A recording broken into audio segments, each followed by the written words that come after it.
Did you know that faith comes by hearing, and hearing by the Word of Yah? My goal is to bless you with the Word. Listen to it while you're driving. Listen to it while you're walking along the way. Listen to it when you lay down at night. Listen to the Word. Luke chapter 14, verse 1 through chapter 15, verse 32. One Shabbat, Yahawashi went to eat in the home of one of the leading Perushim, and they were watching him closely. In front of him was a man whose body was swollen with fluid. Yahawashi spoke up and asked the Torah experts and Perushim, "Does the Torah allow healing on Shabbat or not?" But they said nothing, so taking hold of him, he healed him and sent him away. To them he said, "Which of you, if a son or an ox falls into a well, will hesitate to haul him out on Shabbat?" And to these things they could give no answer. When Yahawashi noticed how the guests were choosing for themselves the best seats at the table, he told them this parable.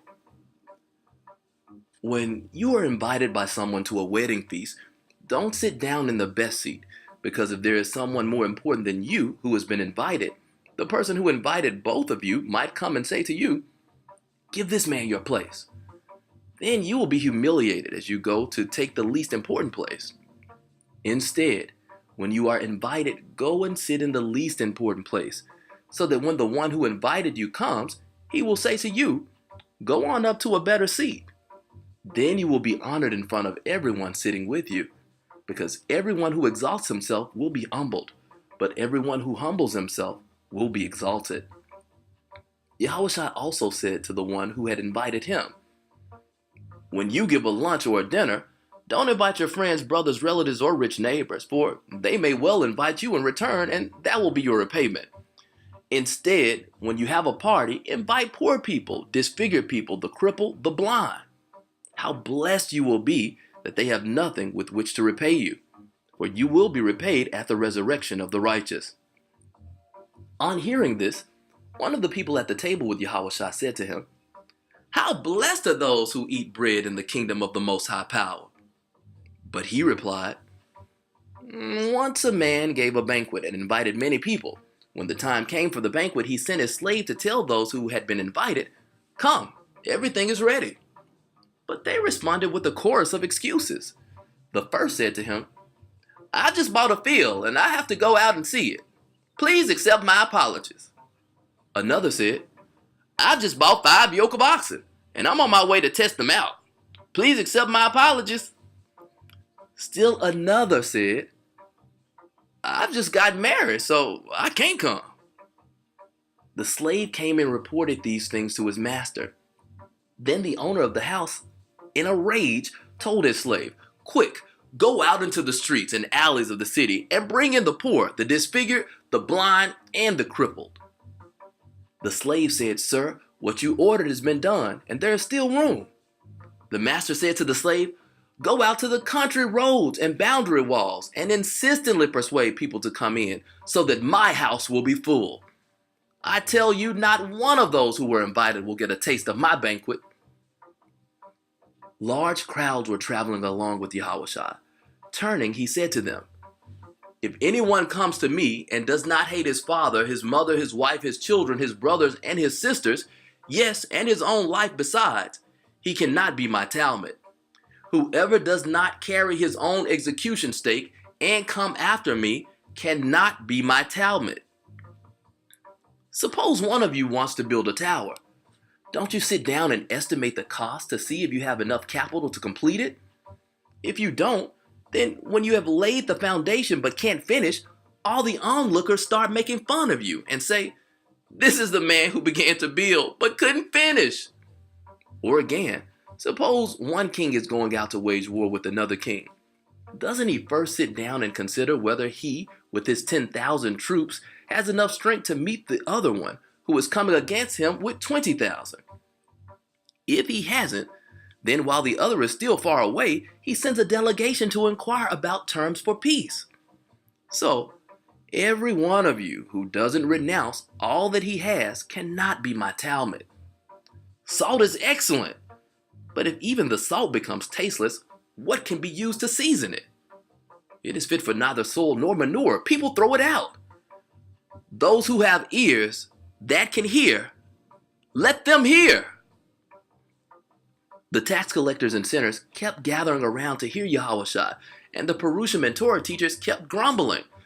"This fellow," they said, "welcomes sinners. He even eats with them." So he told them this parable. "If one of you has 100 sheep and loses one of them, doesn't he leave the other 99 in the desert and go after the lost one until he finds it?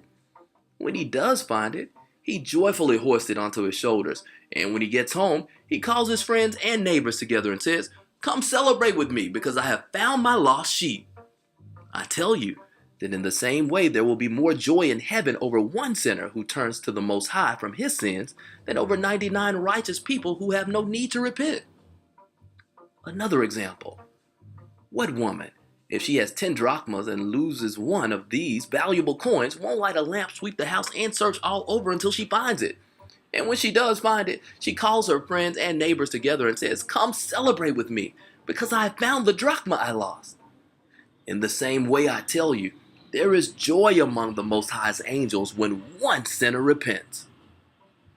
Again, Yahawashi said, "A man had 2 sons. The younger of them said to his father, 'Father, give me the share of the estate that will be mine.' So the father divided the property between them. As soon as he could convert his share into cash, the younger son left home and went off to a distant country, where he squandered his money in reckless living.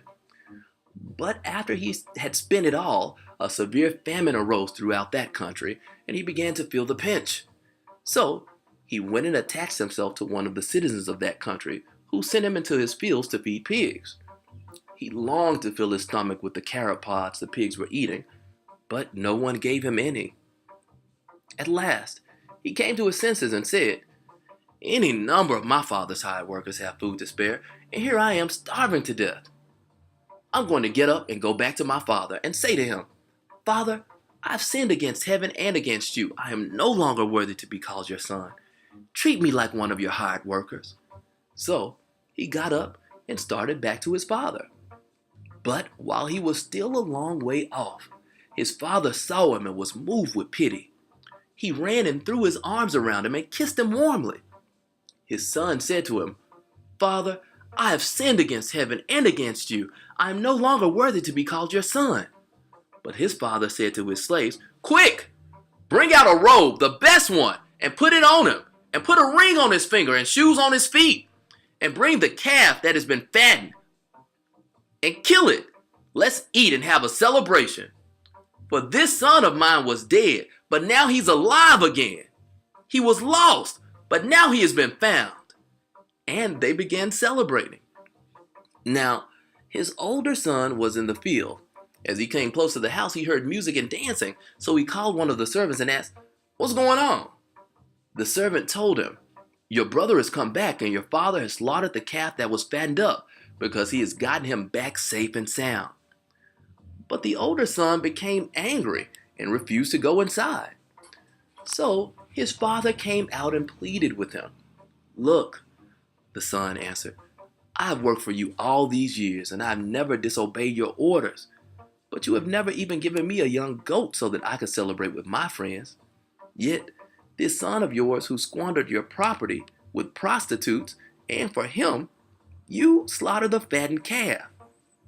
Son, you are always with me,' said the father, 'and everything I have is yours. We had to celebrate and rejoice because this brother of yours was dead, but has come back to life. He was lost, but has been found.'"